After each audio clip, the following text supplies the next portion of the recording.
everybody, welcome back to our next video for Canine Principles Doglopedia. Today's video is going to be sticking with the humanistic theme of the week, and we are going to be looking at ourselves and why it's important that we look after ourselves. So we've already looked at this week at how to empower our clients to learn a better way of training. We've looked at empathy and the role we play in empathising with our clients, as well as encouraging our clients to empathise with their dogs. And we've also looked at how important it is for us to know our client when we are developing our coaching plans.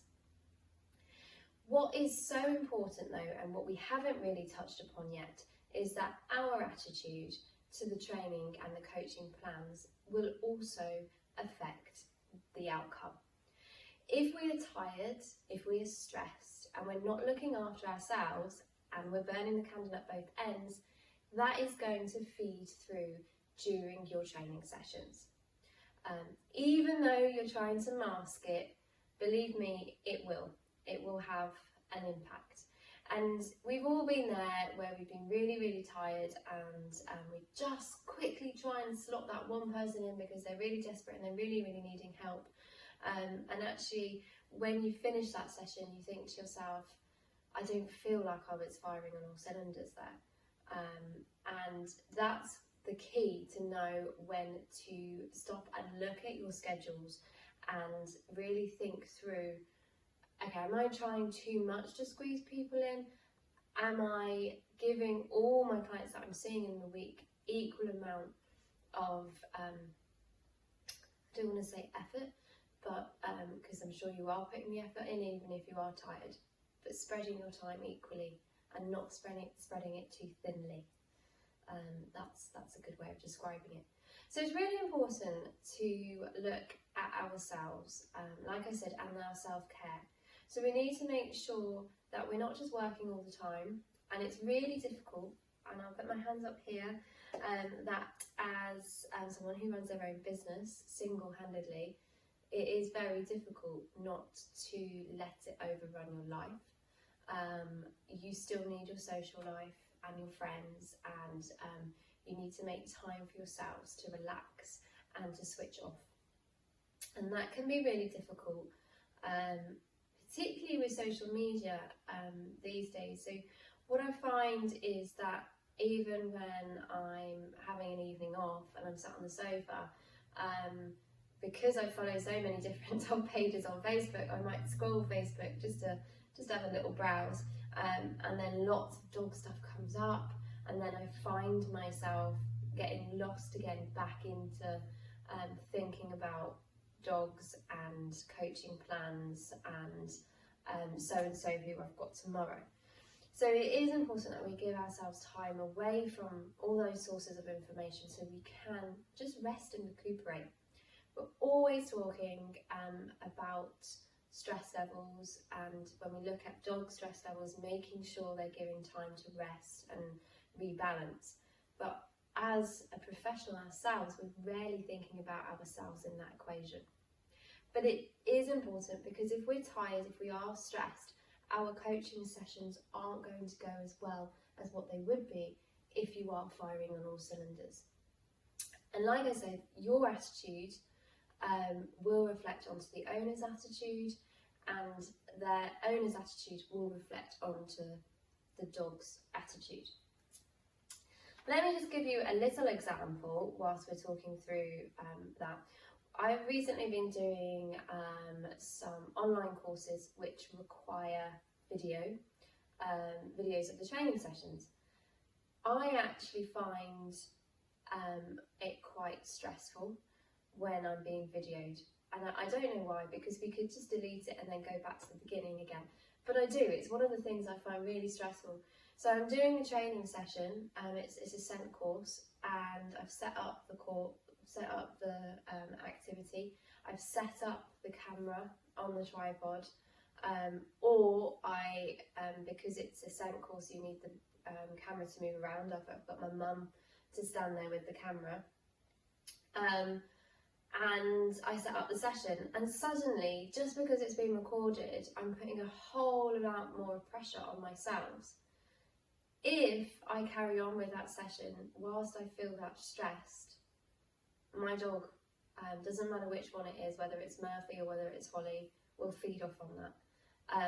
Murphy's probably slightly more sensitive, but both of them will start to feel my stress, and they'll start to get frustrated during the session. And it's one of the things, like I've said, I've noticed through doing this course. If I don't rush to do the training session, and I'm relaxed and I set it up, and what will be, we get a really, really good session out of it. If I'm rushing, I'm stressed, I need to get it done, because I need to send off my video submission for the month, it won't go well.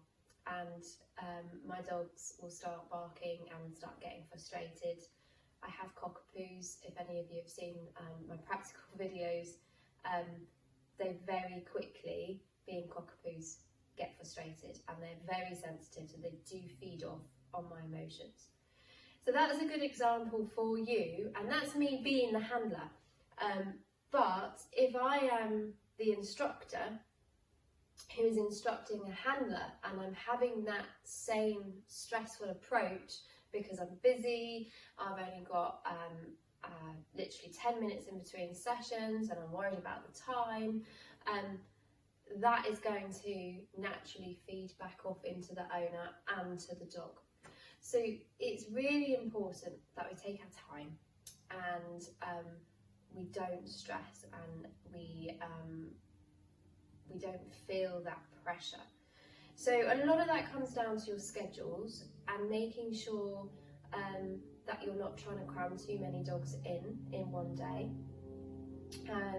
It also comes down to keeping time back for yourself, and making sure that you do get your social life, and you do spend time away from social media, and you do well with that. So I want to just take you through something that's called Maslow's hierarchy of needs. And to do that, I will pop up a graphic, and then I'll talk you through those needs. And actually, we can, and that will be for a future video, look at how those needs transfer to our dogs. But actually, I think it's important with what we're talking about today to look at how those needs reflect back onto us, and why that self-care is so important. So I can hear you all saying, yes, I know I should be looking after myself better, but I'm just too busy. So I wanted to give you the reasons why self-care is so important. Now, I'm no psychologist, nor am I trying to be one, but after I learnt about Maslow's hierarchy of needs, it made me see why self-care is so important, and so I wanted to share that with you today. Abraham Maslow proposed the hierarchy of needs in his 1943 paper, A Theory of Human Motivation. Now, there is little scientific basis to the theory. However, it is a really useful tool in human psychology because it helps us to understand how our motivation is correlated with our behaviour. So the hierarchy of needs is a 5-tier model of human needs, which, as in this diagram, is shown as a pyramid. So those needs which are at the bottom of the pyramid need to be satisfied before we as individuals can attend to those that are higher up the pyramid. Those at the bottom are our basic needs, our physiological needs, including food, water, warmth and rest. Your basic needs also include safety and security. Those needs, like I said earlier, need to be met before we can progress and attend to those needs higher up the hierarchy. Needs higher up the hierarchy are your psychological needs, where you want to feel belonging and love. That's where your relationships with your family and friends sit, and your esteem needs, where you want a feeling of accomplishment. At the top of the hierarchy is your self-actualization, your self-fulfillment needs, where you want to feel like you have achieved your full potential. So what does this all mean and how does it relate to us? Well, hopefully you can see if you are not meeting those physiological needs and you're not getting enough rest and you're perhaps even skipping meals because you're so busy, as well as neglecting other things slightly higher up the hierarchy, it means we are not going to be able to reach our full potential. So go grab yourself a cuppa and take a break.